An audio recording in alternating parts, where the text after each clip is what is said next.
a figure that is long overdue in terms of me reviewing, and that is Warlord Professor Xavier from probably one of the earlier issues that I ever read were around 275, and it's where Professor Xavier is part of Lilandra's rebellion against her sister, Deathbird. And there's some scrolls involved. I'm not going to pretend to remember everything. I've read a hell of a lot of X-Men material over the last sort of 20 years. So I've had this so long that this is now reduced pretty much everywhere. So I could have just saved myself some pain and got this later on, but I actually thought this was going to be difficult to get. So I always do get my pre-orders in because it's always a risk. There are going to be figures that will go flying out and you won't be able to get them. And there'll be figures that, like this one, end up being reduced because it's not, I guess, Professor Xavier in his normal disguise. So only hardcore collectors or X-Men fans are going to want to get this. So just turn around the back. So this is a retro-carded figure. So when the Starjammers and the X-Men join forces to return the Shi-ar Throne back to its rightful leader, they're why don't they just call it Lilandra? They're guided by her mysterious warlord who reveals himself to be Professor Charles Xavier. So let's get this figure out of the packaging and have a closer look. So here is Professor Xavier, and I've got to say I really do dig this sort of helmet. It sort of has vibes of Strife inside there. I'm not sure we're going to see it very well. But you can see he just has white eyes in there. It would have been cool if this was removable. I think that would have been nice. I think the white eyes are an interesting touch. I'm not sure what actually makes them go white because Xavier generally has, well, normal eyes. So same with Logan as well. When he puts his mask on, they go white. I mean, Storm's, I think, is because she can control the weather. She can actually control her eyes. But yeah. I just thought I'd mention that. So a nice decor in terms of this sort of armor here. You would have thought in reality actually there would have been more body armor, maybe this is rather than what appears to be the standard spandex. But I think if they had done armor, I think this is quite perfect like this anyway.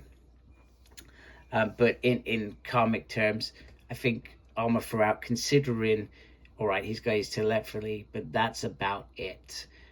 And he's only just got the use of his legs back. So I think him being more armored would have actually made sense. So anyhow, it is what it is. You've got these nice little patterns that go throughout the body.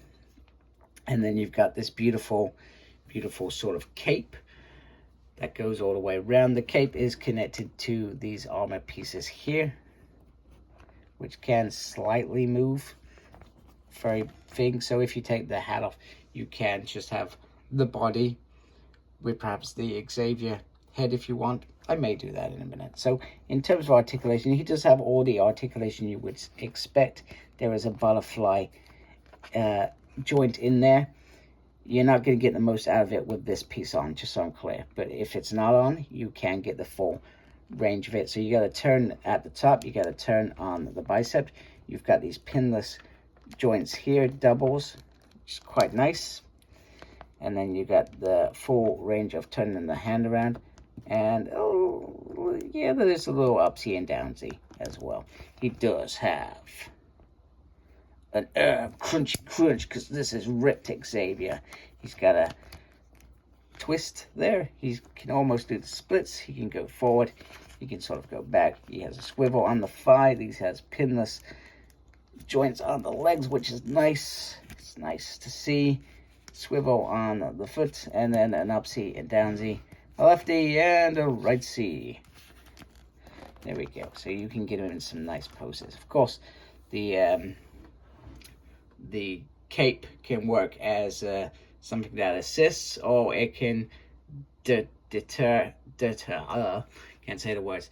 It will prevent him from doing some of those poses. So I'm just going to quickly take the head off, like so. Take that armor off as well.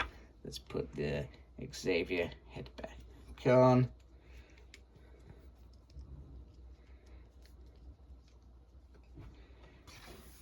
There we go. And I'm not gonna lie, this head sculpt just looks absolutely creepy. It looks more like a villain than a good guy with this head sculpt. So he doesn't come with the head sculpt where he's projecting his telepathy as well. So just a normal skinhead. Hey, that's a nice ear. That's all I can say about that. But you can have him out of that shell as well if you like. He also comes with two hands. So if you want him punching things, you could have him punching things as well. All right, so here is Warlord with Starjammers, as well as the Imperial's Gladiator and Lilandra. Lilandra would have been on the Rebel side. She certainly wouldn't have been wearing this, obviously, decor. However, that's the only figure we've got off her at present.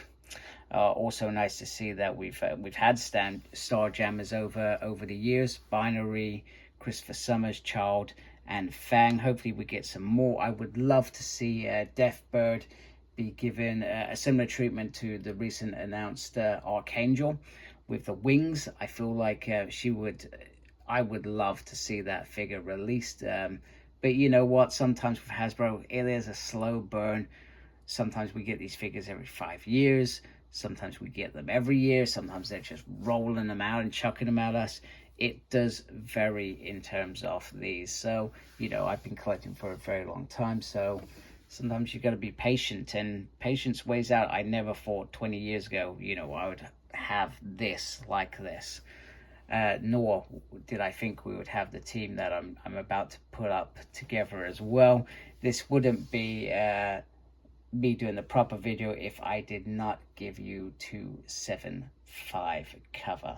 It's not going to be perfect, but let's give it a go. Okay, so here is my effort of Uncanny X-Men 275. And I don't think it's turned out too bad. I do need to invest in some flight stands. I've known that for a very long time. Because it would have been nice to have Banshee just a little bit above, not too much. But I think I've done well to get them all together. I think the frustrating thing with Gambit is he does have some really nice card throwing effects. The only problem is they are designed for the left hand. So the right hand for this pose doesn't have them, even though he's meant to have already slung them over. I felt like perhaps I could have done something with that, maybe a little bit more, or maybe I should just go with the left hand and just make shift with what I've got. But I think I've done a really all right job, and it's nice to see Professor Xavier, Warlord style, in there with this team. And I really enjoyed this team. Sort of short-lived, because not long after this, pretty much they became the blue and gold teams, and Banshee and Forge went off and pretty much were in other teams or around, so to speak. So there we go. So there's my video. I hope you like my channel. If you do, please do support me. I really appreciate it. Thank you to everybody for watching. Thank you to everybody that subscribed to my channel already. Make sure you look after yourself, and as always, embrace geekiness. Take care. Goodbye.